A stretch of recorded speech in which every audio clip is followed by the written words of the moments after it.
As I mentioned last evening in concluding the last talk,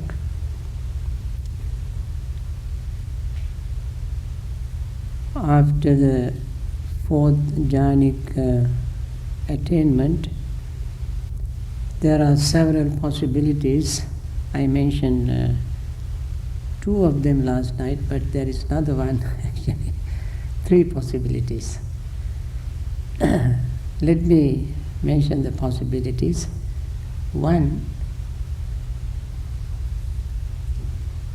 the yogi can proceed with immaterial jhanas.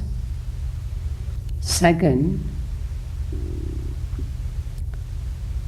one cultivate various supernatural powers. Third, one can use that jhanic experience to attain supramundane attainments.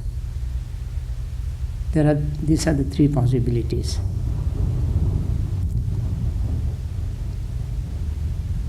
When we look at the whole structure of jhanas, both material jhanas and immaterial jhanas,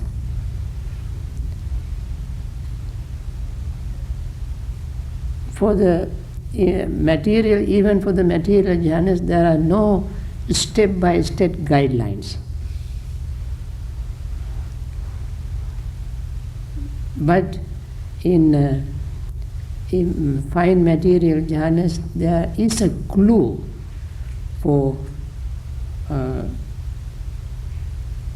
following the steps. For instance, in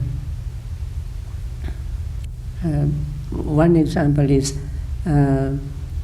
one restrain one's senses, observe the moral principles, and then practice metta, karuna, mudita, upekka, 4 brahmaviharas, and then Buddha says go to a secluded place, quiet place, then he straight away gives the formula of attaining the first jhana.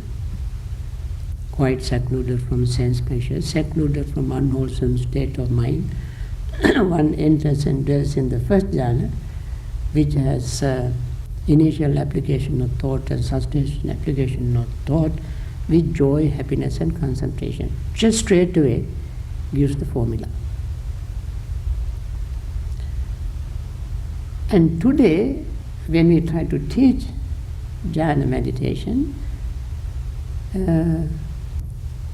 because of unfamiliarity with this practice, naturally people expect us to give guidelines, step-by-step guidelines, which we have to invent, we have to make. So what I told you is what we find in various places. In commentary and material, especially after the 5th century, after Venerable Buddha Ghosa, we find using various subjects and how to use this subject, how to use kasinas and so forth and so on to attain jhanas. If you read sutras like Mahasatipatthana Sutta, attaining 4 jhana is given, but not a method given there. Take Anapanasati Sutta, I can name many suttas, but in none of these suttas, a step-by-step guideline is given. So, it is left up to the meditators, up to yogis. So, however, we try to, make a structure, logistic plans to follow them and attain jhanas. But once you attain the first material jhana, then things are easy. because first from that attainment onward, the steps are clear. When we talk about immaterial jhanas, it is even more confusing. For immaterial jhanas, there are no steps even to attain the first one. Which subject we should use? Can we, after attaining the fourth jhana, can we straightway proceed with immaterial jhanas, using the same subject that we use to attain fine material jhana? For instance, to attain fine material jhana, we may use, to attain the fourth jhana, we may use equanimity. Because metta, karuna, mudita doesn't work. Metta, karuna, mudita can reach you, can bring you only up to the third jhana. But to attain the fourth, you cannot use metta, you got to use equanimity, fourth of the Brahma Viharas. But from that, one may wonder, can one go to fine or immaterial jhana from the fourth material jhana straight away?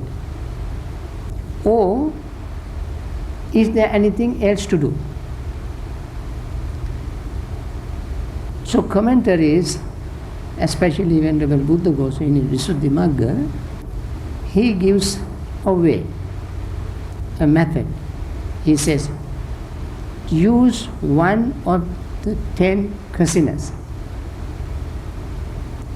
One of the 10 kasinas. What are the 10 kasinas?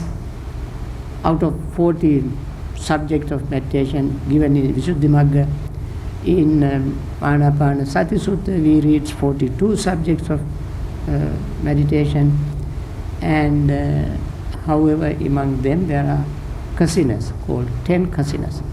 What is kasina? Is it coming from our cousin? No. Kasina in Pali means entirety. We use an object to represent the something entire, to represent entirety of something, complete something. So to represent the entire earth, we might use earth kasina. These are the 10 kasinas. Earth, heat, water, air, then blue, red, white,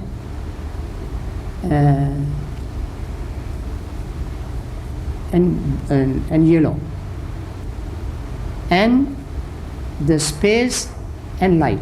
These are the 10 kasinas. They are called in Pali Patavi, Apo, Tejo, Vayu, Vanna, what you call Nila, Pita, Lohita, Odata, Akasa, Aloka. These are the 10 kasinas. Now suppose we take one of them, say what do you like? Earth kasina? Okay, earth kasina. Earth kasina is made of brown red color earth. You take red brown or brown red, color, very fine clay, very fine clay of that color, and make a disc of 9 inches in diameter. And you put it, you have to make a disc in such a way that it will not fall off once you put it in front of you. 18 inches away from you, you put this object and focus your mind on it, keep your eyes wide open. As long as it is necessary for you to remember this object, this round disc. Once you remember it, you close your eyes and try to review it, try to look at it without opening your eyes. From your mind, look at it inside. And if it is not very clear, open your eyes and look at the external object again. And this external disc of clay is called preliminary or learning subject or learning object. Parikamma nimitta in Pali. And then after you memorize, that memorized image is called patibhaga nimitta, counterpart sign or counterpart object. And that disc, outside disc, is also called parikamma samadhi. Samadhi means concentration. You focus your mind on that object. During the time you focus your mind on that object, you gain a degree of concentration, very superficial degree of concentration. Therefore it is called parikamma samadhi. When you memorize it, focus your mind on the memory, that is called patibhaga or patibhaga samadhi, patibhaga nimitta or patibhaga samadhi.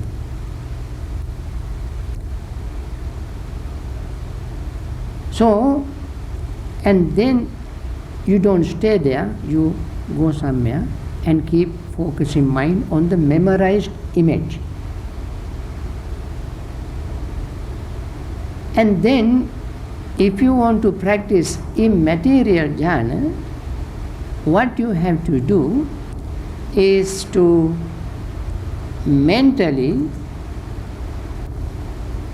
you remove this image from your mind, you remove that image from your mind and focus on the space occupied by the object, by this memory. In your mind you know the object, you remember the object, and also you try to forget the image of the object that you memorized and focus the mind on the space that was there, that was occupied by this memory. Now no longer you have the object, the even memorized image. To do that, you got to do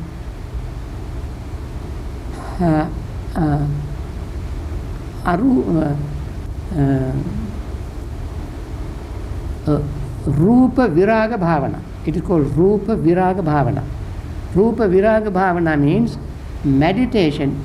That means you got to think of the disadvantages of forms. Rupa Viraga. Viraga means non-attachment, non-clinging. In order for you not to have clinging for any form, you got to think of the disadvantages of form. When we have form is subject to change, we fall sick, we will get angry, we have to use clubs and fight and knives and this and that. Because of the form, all kind of problems arise. We got to think about the form. Probably some of you who studied Girimananda Sutta, probably you may remember there are all kind of disadvantages that we discussed, disadvantages of form. Adinava Sanya, it is called Adinava Sanya. And Buddha said, Katamaja Bhikkhave Adinava Sanya. Dhananda Bhikkhu, then he thinks of disadvantages of eye disease, ear disease, nose disease, tongue disease, body disease, this and that, all kind of diseases. So we got to think very systematically of the disadvantages of form of any type. And then when you think of the disadvantages of forms, that image that you had in your mind slowly fades away. Then you will have a space. And you focus mind on the space and then remove the boundary of the space. The space with the boundary is called parittakasa. Paritta means small with boundary. When you remove the boundary, what you will have will be ajatakasa. Ajatakasa means boundless space. Now you come to immaterial, first immaterial jhanic object. This is how you got immaterial jhanic object. Then, what you do, there are 4 things to do. One is sabbasu rupa sanjnanam attangama. We got to think of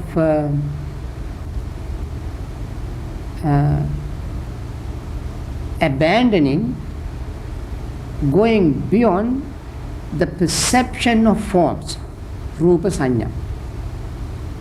Sabbaso means completely, without keeping one scruple of form in your mind, even a concept of form. Don't keep in mind. So we go beyond the concept of form. Sabbaso rupa sanjnanam attangama. Attangama means disappearing, fading away, non-existence. And then patika sanjnanam samatikkama. Patika means contact. There are 2 types of contacts. One is called adhivachana sampassa, other is called patika sampassa. Adhivachana sampassa means contact that we make through our senses. When we make contact through our senses, senses don't go and touch the object. Object reflects on the senses. Eye doesn't go and touch this object, then we cannot see anymore. But the object reflects on the eye. That kind of contact is called adhivachana sampassa. That's called designation contact. But the mind directly contact object. That is called patika sampassa. That is impingement contact. Now, patika sanjnanam attagama means one has to go beyond all these contacts, the sensory contacts or mental contact. And then nanatta sanjnanam amanasikara. That is another difficulty. Nanatta sanjnanam amanasikara. One must not pay attention to any perception. No perception whatsoever. No attention. As I mentioned several times in the past, only when we pay attention to something, that thing exists in us, for us, in our mind. When we do not pay any attention to anything, don't pay any attention to any perception, then no perception will be in our mind. And then the fourth condition is ananto akasoti akasanam chatanam upasampajja virati. Then, having done all these three things, the fourth thing one has to do is to think that the space is infinite. The space is infinite. Let me repeat the four things again. First, Rupa Sanjnanam Attangama, we do not have any perception of any form. Secondly, Paticca Sanjnanam Samatikkama, no any kind of contact, impingement contact or designation contact, and there is no any kind of other perception in the mind. Having done these three, the meditator will repeat the perception of infinity of space. Where this infinity of space came from that disk. You remove the form of the disk and take that space, and mentally you expand the space beyond boundaries. You got to start from somewhere, that is why the disk is necessary. Otherwise, just to think of the infinite space all of a sudden would not give you sufficient strength to gain concentration. With the concentration, you got to expand this space. When you do that, of course, your hindrances are already suppressed. You gain a very powerful concentration, and you stay there as long as you can. Now, you just imagine, it is not that easy. Attaining the immaterial jhanas is the most difficult because of this extremely finest levels of consciousness, levels of perception. That is why it is called immaterial.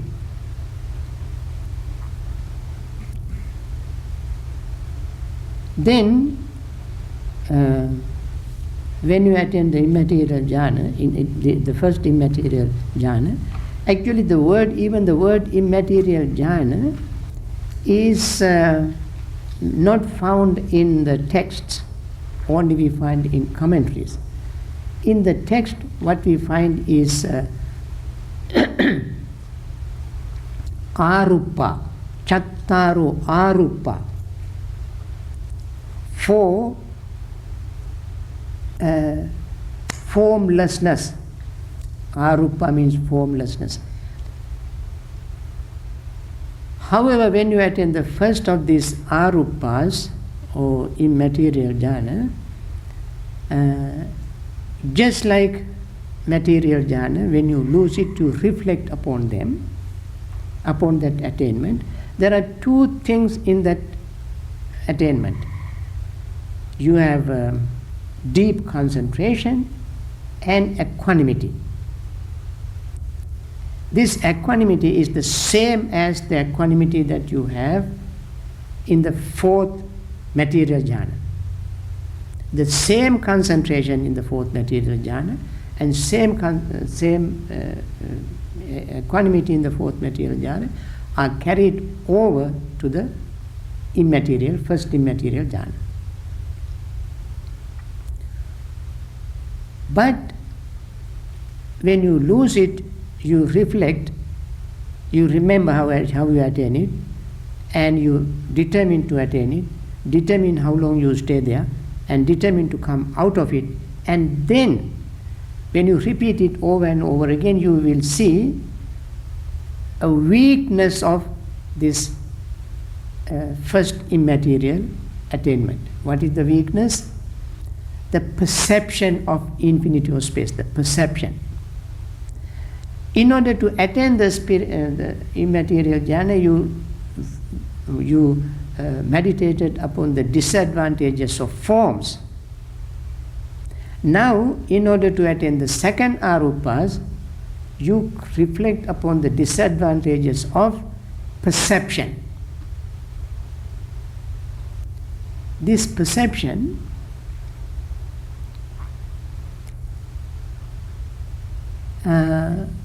is deceptive.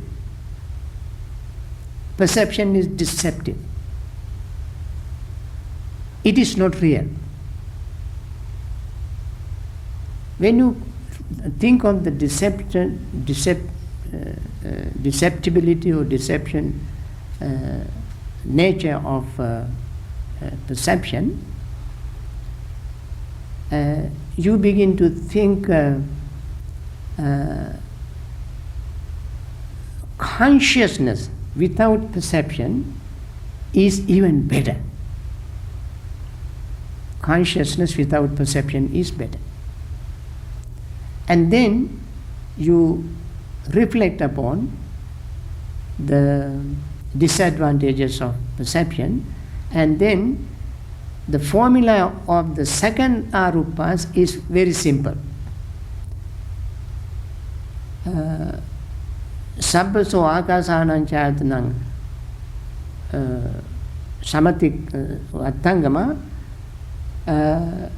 ananto vinyananti vinyananchayanam upasampadya vihara. You just don't pay attention to the infinity of space or the perception of infinity of space, and then reflect upon the infinity of consciousness. We talk about infinity of consciousness. Consciousness is infinite. So you reflect upon the infinity of consciousness. And then attain the infinity of consciousness. Where is that consciousness come from? From the same immaterial attainment. Refined consciousness.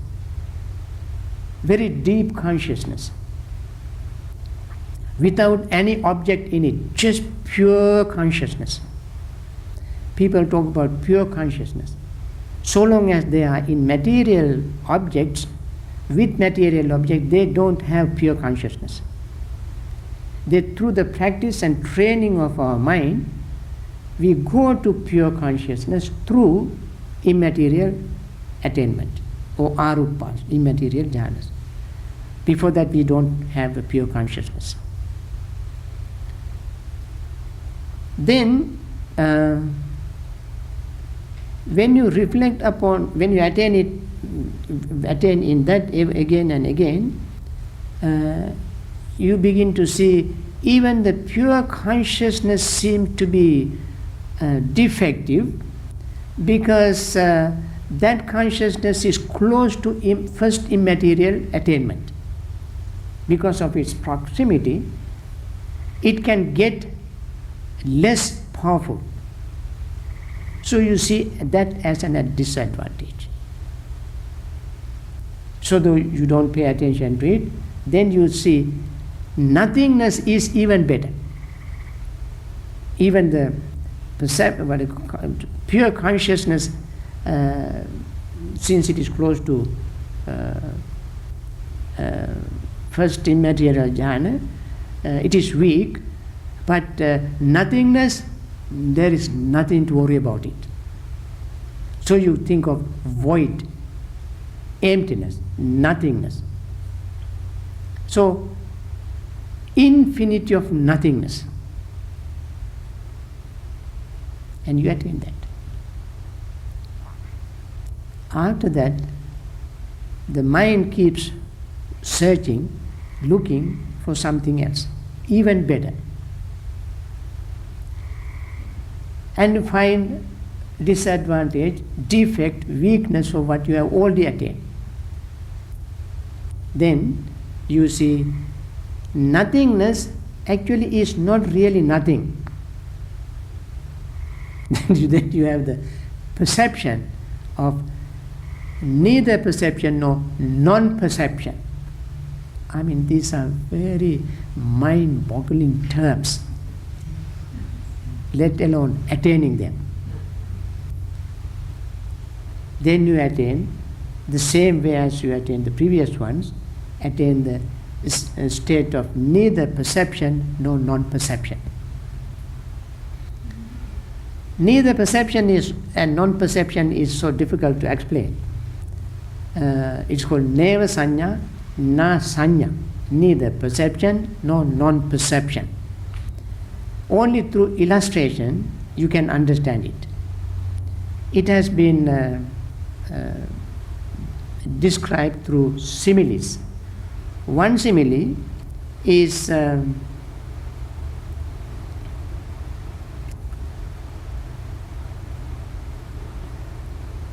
the monastery, a senior monk asked a junior monk or novice to bring the alms bowl.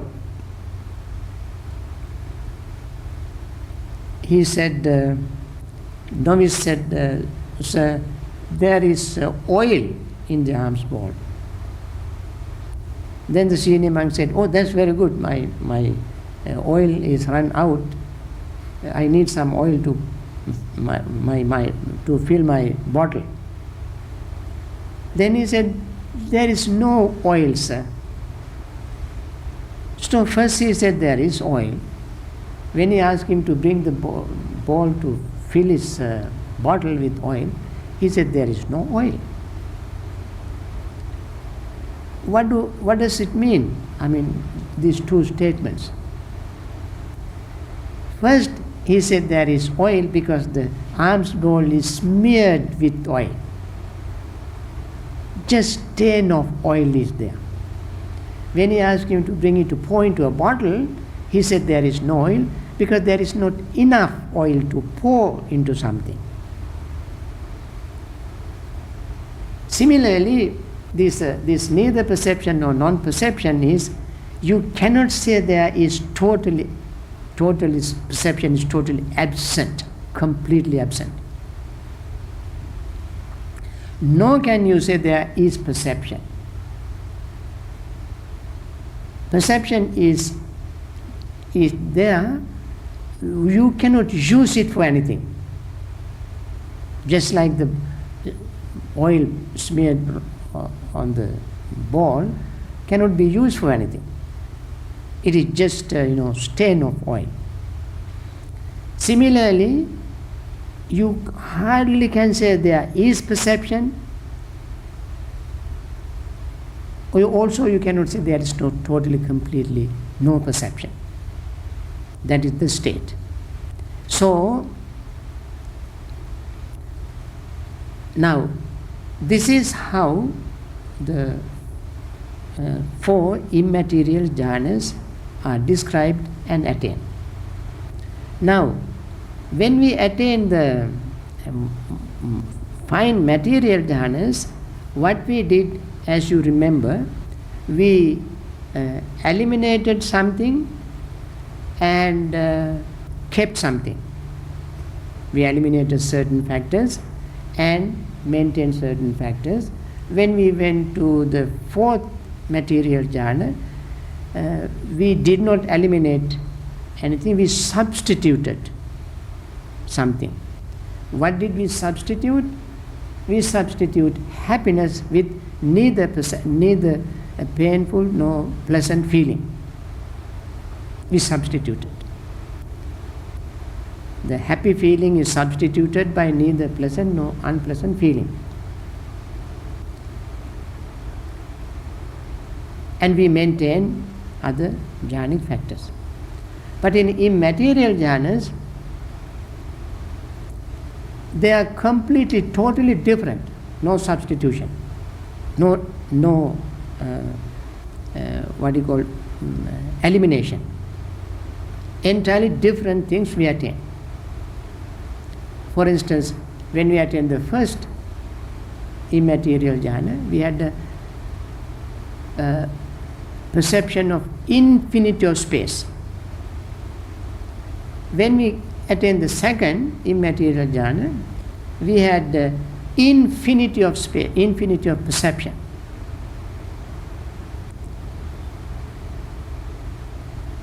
Not space, just perception. When we attain the third immaterial jhana, we have nothingness.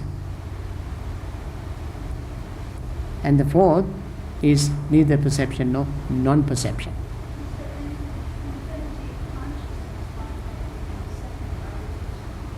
Excuse me? Yes. Infinity of consciousness. Infinity of consciousness, right. So, the four fine material jhana attainment is, its objects are different, but the levels are the same. That is like 4-story building. When you go from first story to second, the story's structure is the same, but the object in that story, that fly, are different. That is, the jhanic factors in the first jhana are different from the second jhanic factors.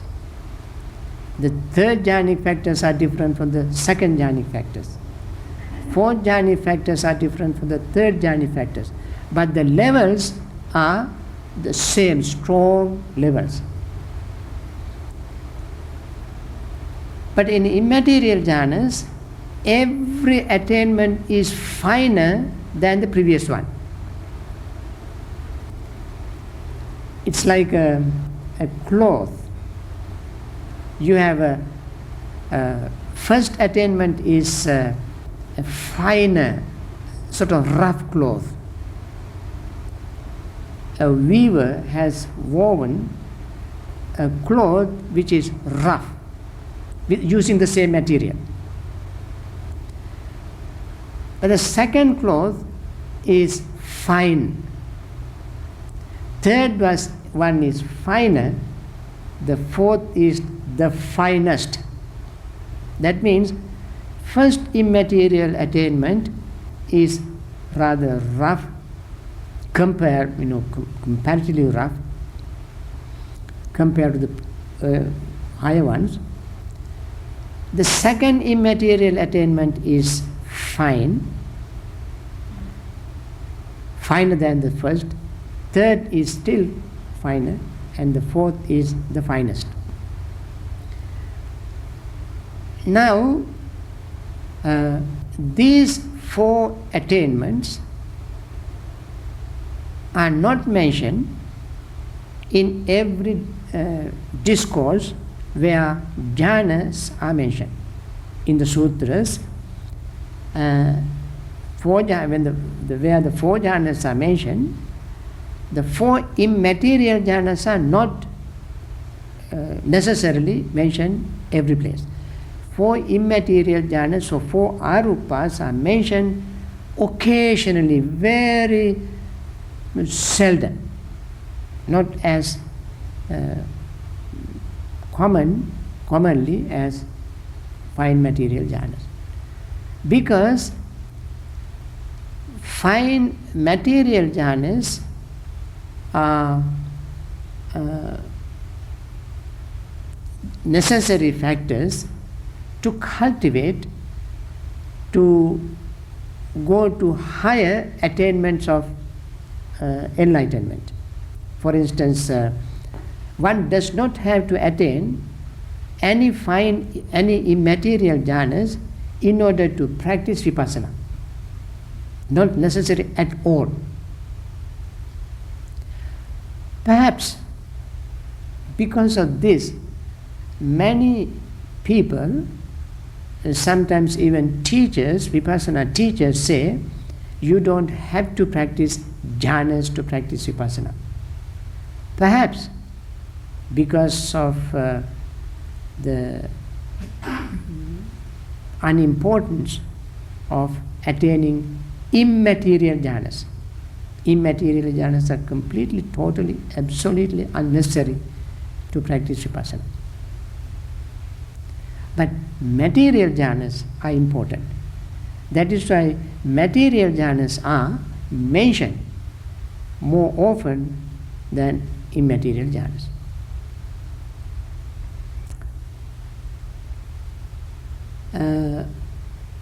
This is one possibility. That is, after attaining material jhanas, one can attain immaterial jhanas. The next possibility is, after attaining material jhanas, one can cultivate, one can use material jhana to cultivate insight. However, in many sutras where Buddha has mentioned only these 4 jhanas, he said after 4 jhanas one can cultivate supernatural powers. But according to commentaries and sub-commentaries, you cannot cultivate supernatural powers without 4 immaterial jhanas as well. That means you have to have 8 jhanas, 4 material, 4 immaterial, in order to cultivate supernatural powers. But almost everywhere where Buddha has mentioned only 4 fine material jhanas, he mentioned after the 4th fine material jhana, you can cultivate supernatural powers. So he said, in the 4th fine material jhana, there are 8 wonderful qualities. I think I have mentioned them many times in the past. It is very important at this moment to mention them again. 8 wonderful qualities in the 4th fine material jhana. And these 8 qualities that are in the fine material jhanas are not mentioned in any of these immaterial jhanas. Nowhere can you find them in immaterial jhanas. What are the 8 wonderful qualities? Number 1, pure. The formula goes like this: Evang parisuddhe, pariyodate, anangane, vigatupakkilese, mudubhute, kammaniye, thite, ananjapatte.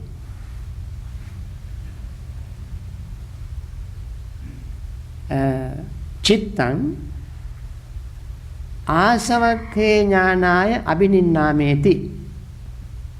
Buddha said, this, the 4th material jhana, which has these 8 qualities, will be directed towards the destruction of defilements. I will talk about it maybe tomorrow, but I just want to mention only these 8 qualities tonight. 1 is pure, parisuddha. Suddha is pure. Parisuddha means extremely pure. Excessively pure. In order to make it stronger, Buddha used another word which is almost synonymous with pure, parisuddha. That is pariyodata. Pariyodata, odata means white. When we mention 4 colors, Nila, Pita, Lohita, Odata. Odata means white. Pariyodata means extremely white. Maybe as white as snow. If there is anything whiter than that, it is that white. Meaning, it is so clean and pure. Then, he used another word to qualify the same thing. That is anangana. Anangana means stainless. No spots, no what do you call, dirty spots, no speckles, no dust, no stain, pure, clean. Then vigatu upakilesa. Vigatu upakilesa means, upakilesa means mental tendencies. The tendencies are gone. Remember, the tendencies are gone temporarily only when we are in that state of meditation. Vigatu upakilesa mudu bhuta. Mudu means soft. Kammaniya. Kammaniya means pliable, flexible, elastic, can put into work.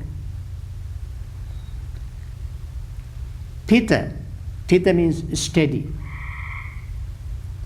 Ananjapatta, imperturbable. Now just imagine, just remember these qualities and think of each of these qualities. And when we put all of them together, we understand, what we understand is this state of mind is perfect. At that moment, this state of mind is perfect. Perfect for what? Perfect not in itself. It is not perfect in the highest sense of the term. It may have perfect too later on, like word perfect.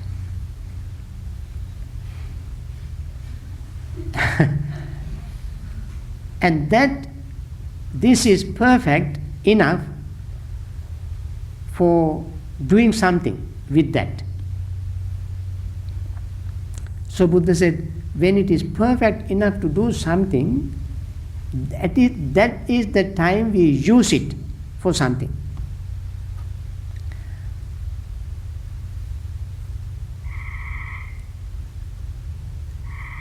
When it is perfect this way, we don't wait until its perfectness becomes weak for us to use it. When it is perfect, strong, most powerful and clean and pure, that moment we must use it. I say this because in several places, especially commentaries, especially Venerable Buddha Gosa has said, you got to get out of that and use it for focusing mind on whatever you want to do. You come out of it and then use it to practice vipassana, to contemplate on anicca, dukkha, anatta, and so forth.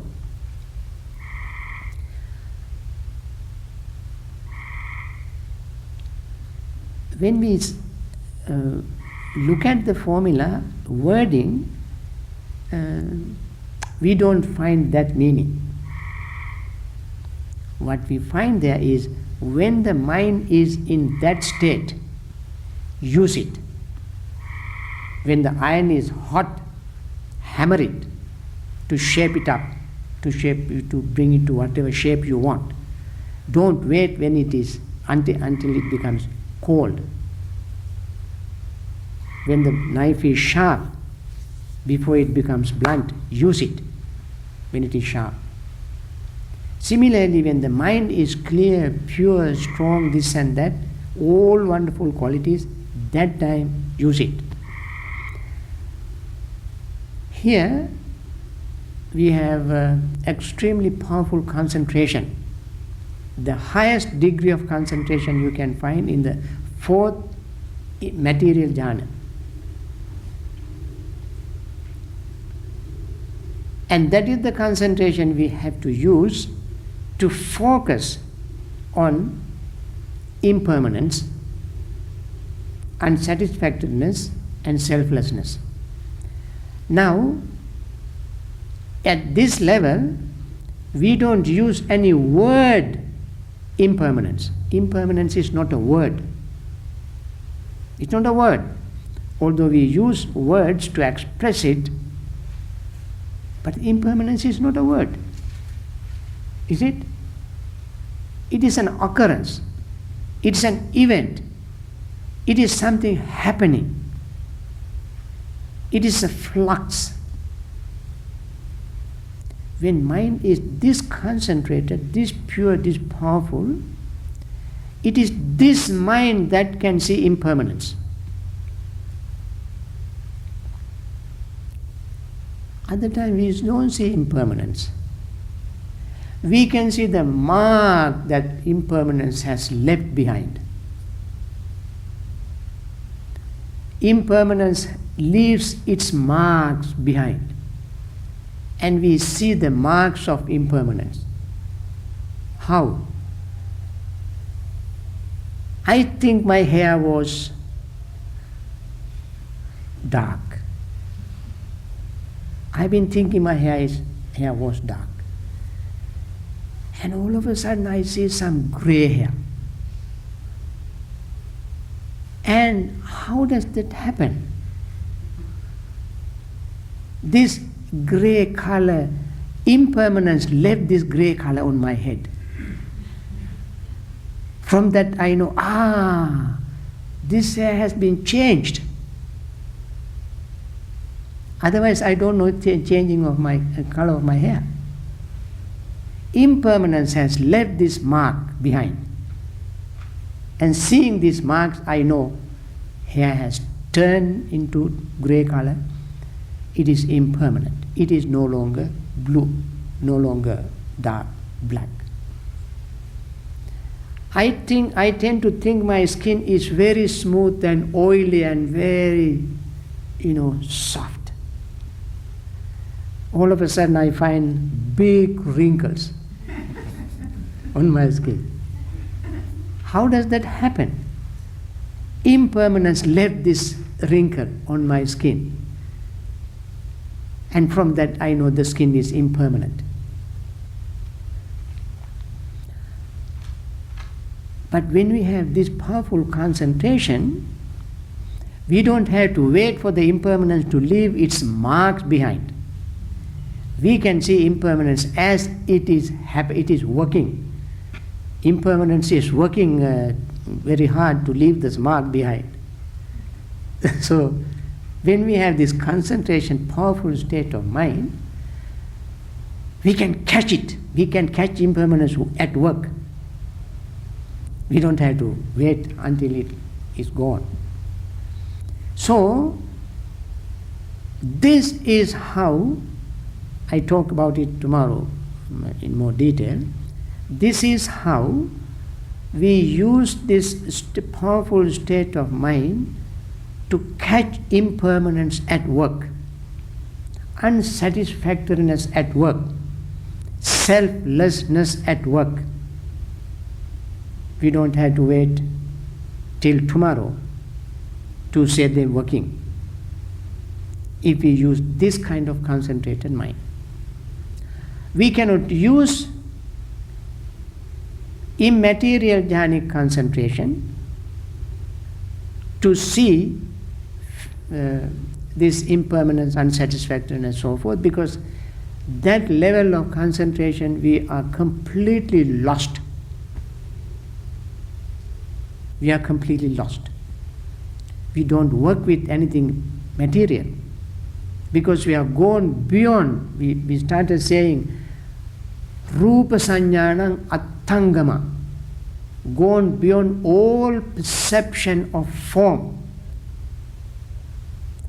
Therefore, how can we see the impermanence of form in that level? Because we have gone beyond that level in our mind. Patika Sanyānam Samatikkama, we have gone beyond all contact. Impermanence is the deepest contact level. It contacts our senses, it has both contacts, impingement contact and designation contact, both contacts. And we are out of touch when we go beyond contact. So we cannot see impermanence. Similarly, unsatisfactoriness and selflessness. We cannot see them in immaterial jhanic concentration. That is why material jhanic concentration is absolutely important, necessary qualification to see, to practice vipassana. I think I should stop here now and I will continue this from here, from this point onward, how to use this concentration to develop deep, true insight. I think this is enough for tonight.